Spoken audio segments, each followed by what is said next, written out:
Hello, welcome to all.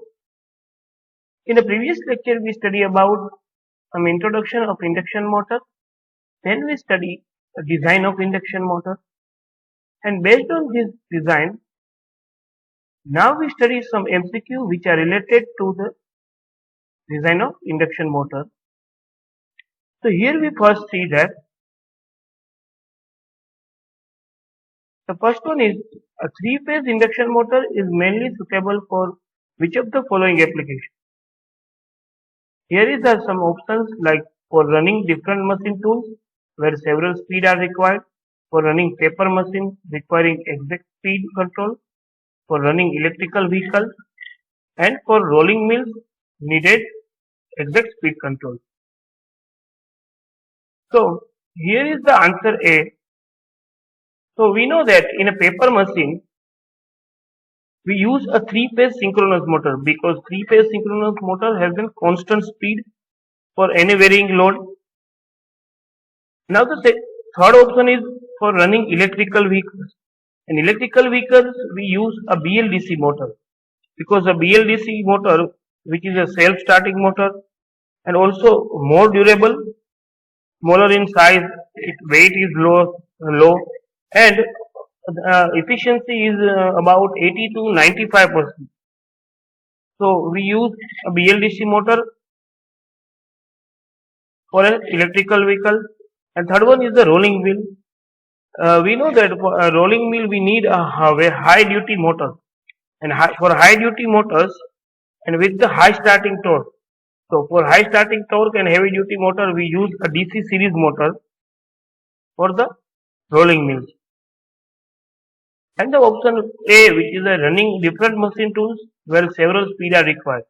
So for a several speed we use an induction motor. So the answer is A. Now second one is a wattmeter reading is no load test of induction motor gives.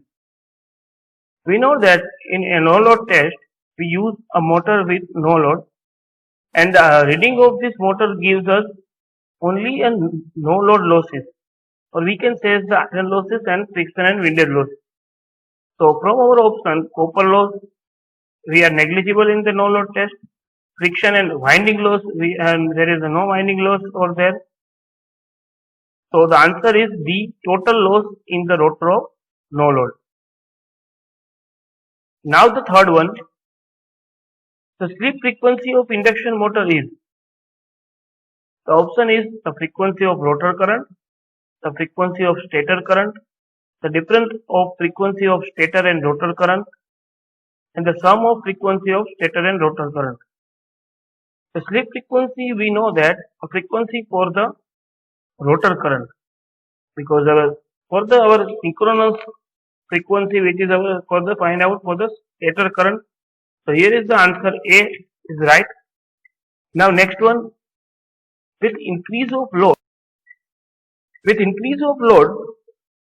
in an induction motor with a stable region is increased, then what happen? A power delivered which is constant. So the speed of induction motor we know that are inversely proportional to the torque. So that with increase of load, the speed of induction motor operating in the stable region is decreasing.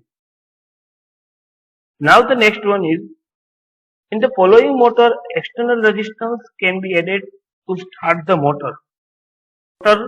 Magnetic circuit, and for a squirrel cage induction motor we use a closed circuit. So we can add the external resistance in a slip ring induction motor. The option A, which is right.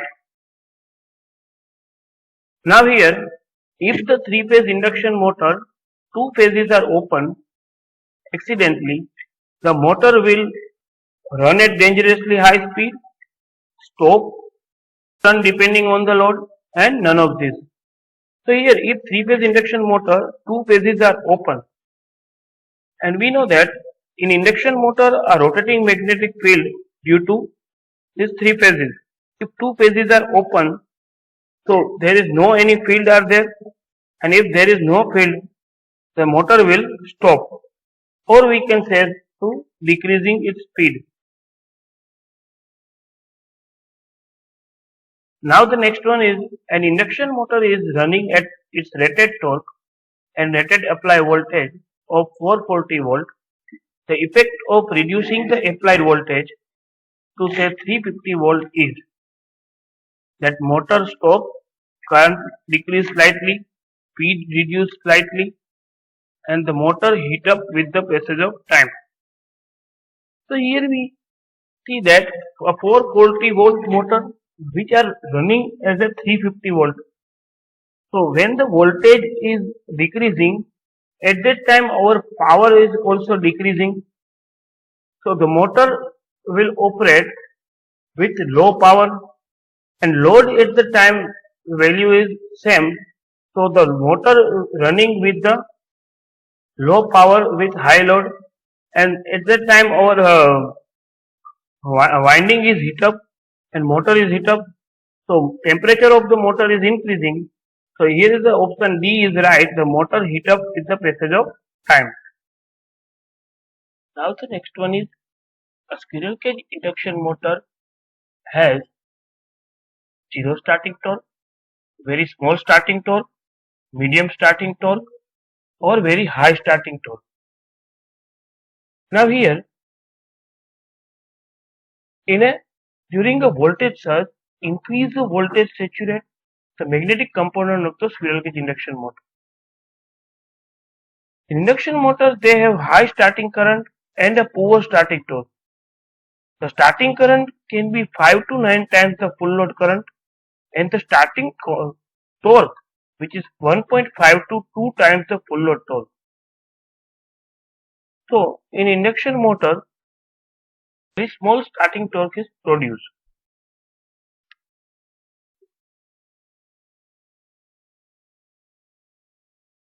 Now the next one, the improvement of the power factor in an induction motor result in decrease the torque, increase the torque, increase torque current, increase and decrease current due to increase impedance. Now, a stronger rotor voltage in turn produces a larger rotor current, and with the larger rotor current, the rotor magnetic field is also increased, and the increase in rotor magnetic field tends to increase the overall torque in induction motor. So there is an increase the torque.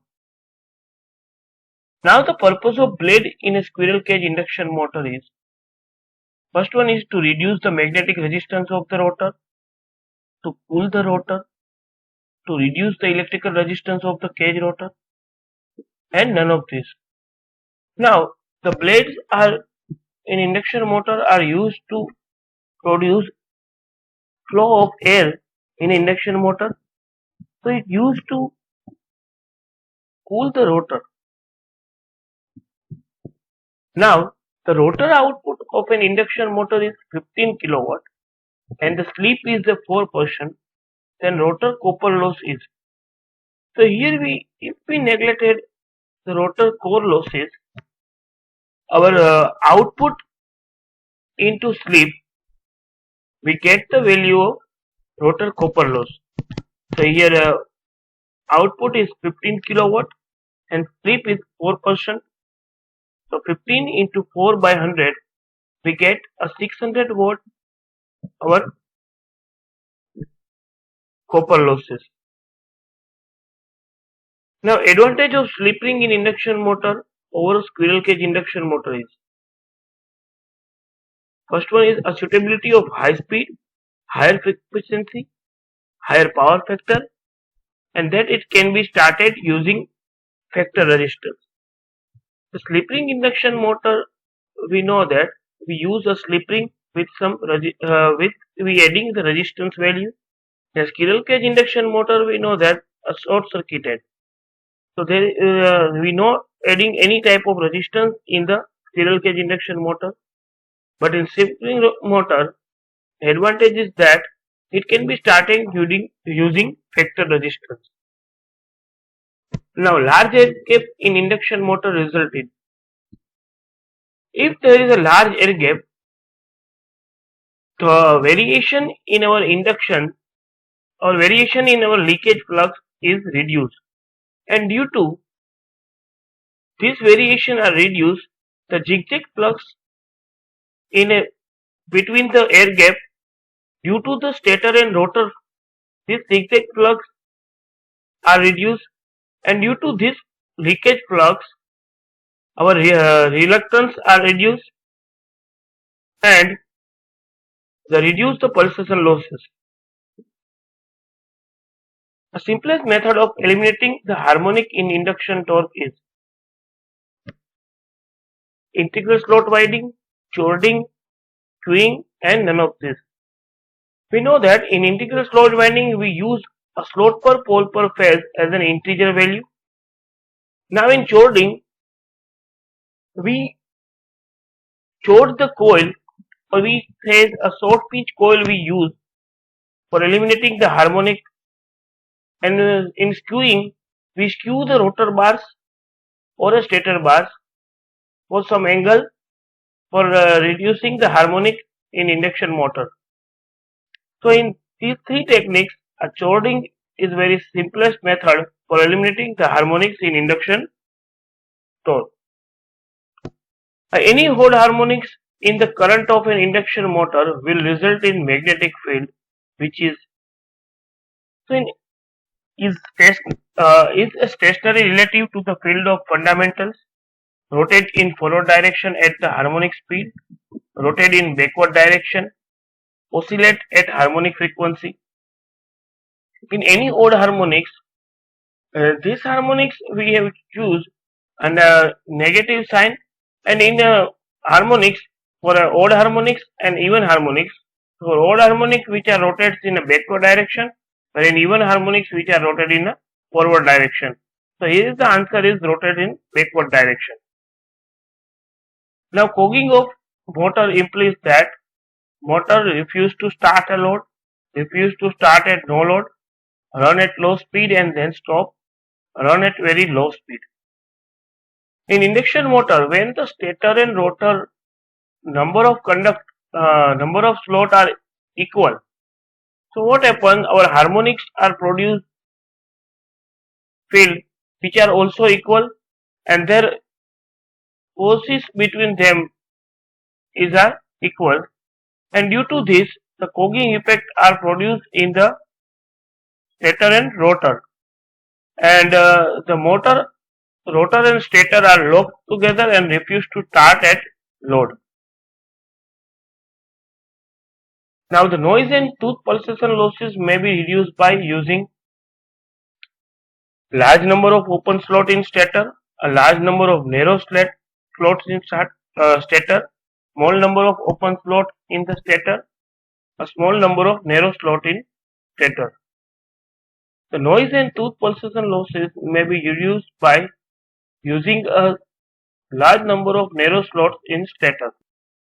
Now here the disadvantage of starting an induction motor with a star delta starter is that option A, which is the starting torque is 1/3 of the torque in case of delta connection. During starting high loss result, the starting torque is increased and the motor runs with jerk, and none of this. Now we know that when we use a star delta starter as a starting of induction motor, the winding is star connected. The voltage across each phase of winding is divided by √3. When we connected in a delta connection, the current is divided by the √3. As the current is divided by √3, as we know that in a star delta starter, the starting current from the main in case of star delta is 1/3 of the direct switching in the delta. So as we know that the starting torque of induction motor is proportional to square of voltage applied. So due to this, here is the option A, the starting torque is 1/3 of the torque in case of delta connection. Now which of the following is the major consideration to evolve a good design? Option A, which is cost, B, which is durability, C, which is completion with performance criteria as laid down in specification, and D, all of the above. So as we know that any machine we must each machine must be reliable, and its cost must be low, and it's based on all the specification, or we say all the standard for the creation of this design. So in this question, cost, durability and performance criteria all are including, so all of the above is the answer. Now next, the efficiency of a machine should be as possible to reduce the operating cost. So we know that in any machine, if we reduce the cost of the machine, the efficiency of the machine must be high. In induction motor, the length of air gap is kept as small as mechanically possible in order to have low power factor, high power factor, high overload capacity, any of the above. So induction motor, if we kept a length of air gap is small, the length of air gap is small means that our magnetizing current is low, and if there is a magnetizing current is low, due to this our no load current is decreasing, and if no load current are decreasing, our stator current are decreasing, and due to this angle between the stator current and the voltage which is decreased, and if these are decreased means that a power factor will decrease, power factor will increase, so that if we kept the value of length of air gap small, we get high power factor in the machine. Now the action of electromagnetic machine can be related to which of the following basic principles: induction, interaction, alignment, and all of the above. The electromagnetic machines are work on the there is a three main consideration: electric field, a current are flowing, and the rotating material. So electromagnetic machines are mainly working on the principle of induction. An induction motor is self-starting with high torque, self-starting with zero torque, self-starting with low torque, or D, not self-starting. Now here, the three-phase induction motor is self-starting because it consists of cage winding of parallel conductor. A short circuited at the end by the use of end ring, and hence forming a closed path for the current. And for slip ring induction motor, we know that there is a externally connected some variable resistance are there. So when three-phase AC supply is given to the stator winding of induction motor, then RMS is produced, and then they link with the conductor of cage rotor and produce EMF. So current start flowing through the conductor, and then torque is developed which cause the rotor to rotate. So here is the answer is a self-starting with the low torque.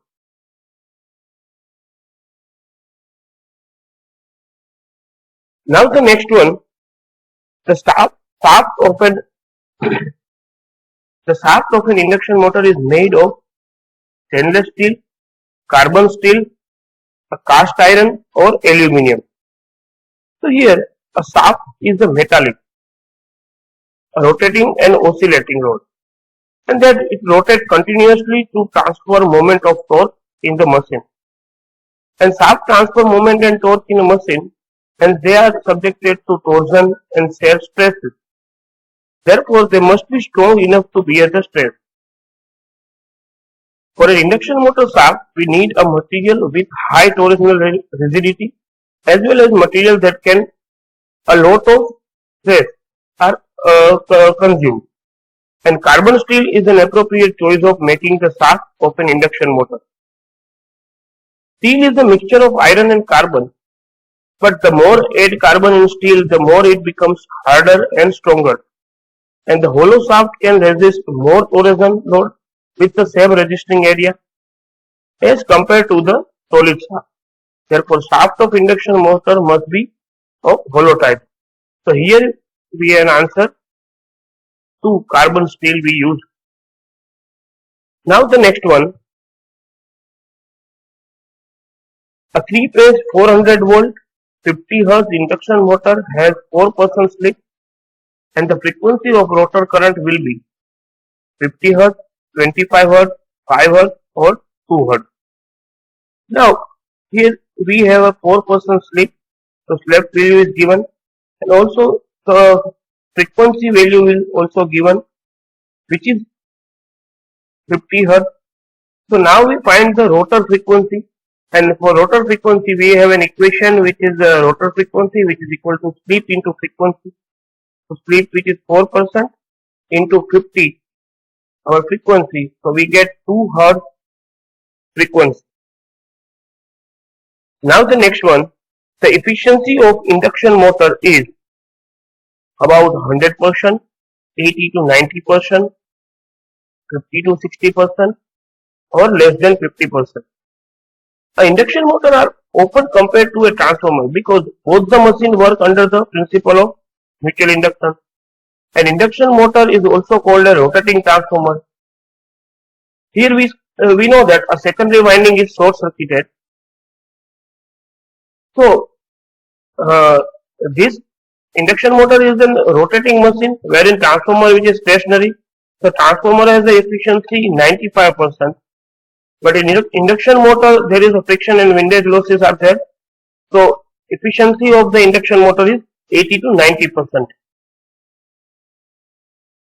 Now the next, a 50 Hz 3-phase induction motor has a full load speed of 1440 RPM and the number of pole in the motor is.